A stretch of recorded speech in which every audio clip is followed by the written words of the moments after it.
I'm a believer that the best teams in the country, doesn't matter the sport, are the best at responding to adversity. Not reacting, but responding. Reacting is impulsive, it's emotional, it's a quick trigger. When we respond, it's more calculated, thought out, and not emotional. And baseball is a game of runs and momentum swings, just like a lot of other sports out there. One reason it's so exhilarating is because there are so many runs. Momentum is huge. So I'm curious as we kind of talk about this idea of seeing it as a challenge. One of the things I think is important is trying to stay neutral. And hey, not get too high, not get too low. I had a chance to interview Reagan Smith, who is from Minnesota. She's an Olympic swimmer, and it was just this is what blew my mind when I heard about when I really got to see Coach what it looks like to have a neutral mindset. I try to give her a really big compliment at the end. I do a lot of research for my shows, and one of the things I do is I go through YouTube comments, and usually YouTube comments are full of hate. And I couldn't find anything full of hate for Reagan Smith. I mean, it was all really good stuff. And so I told her, I said, hey, I do this all the time. I have these podcasts, and I looked at all these comments, and here's one that pulled out from YouTube, and it was a really nice comment from somebody who doesn't have a profile picture, like who even knows where they are in the world.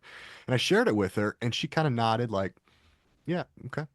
I said, well, I mean, don't you? I mean, pretty cool, right? That they said this. And she goes, DJ, to be honest with you, I've kind of trained myself and worked through this point in my career now, being an Olympic swimmer, where whether it's a compliment or whether it is hate, I don't even buy into it.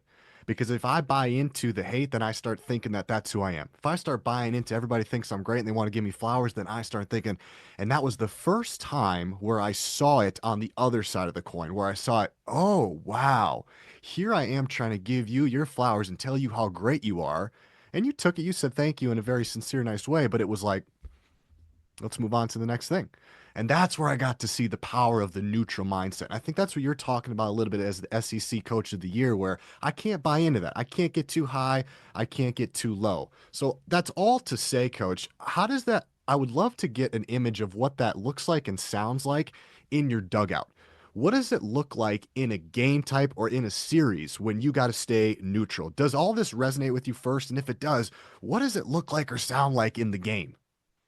So I had someone once tell me, Nick, like you're about to sit in this chair, and there's only 16 now of these chairs where there's 16 SEC head coaches, and our league is the mecca of college baseball. And one of the pieces of advice I've got was really stuck with me. And this gentleman said, Nick, take everything personal as it relates to your program, everything from the way your players act, the way they play, the way they dress, the way they run on and off the field, the way they treat professors, the way they treat people of the community. Excuse me, take everything personal except other people's opinions. Don't take those personal. He's like, that's going to be hard to do because people are going to attack you.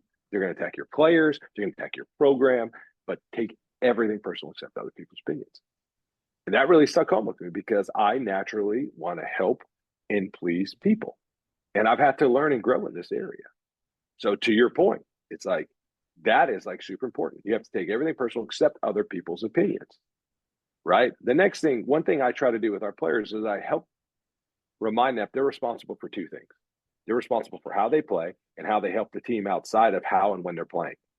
So when you're talking about our dugout, they're responsible for two things: how they play and how they help the team outside of how and when they're playing.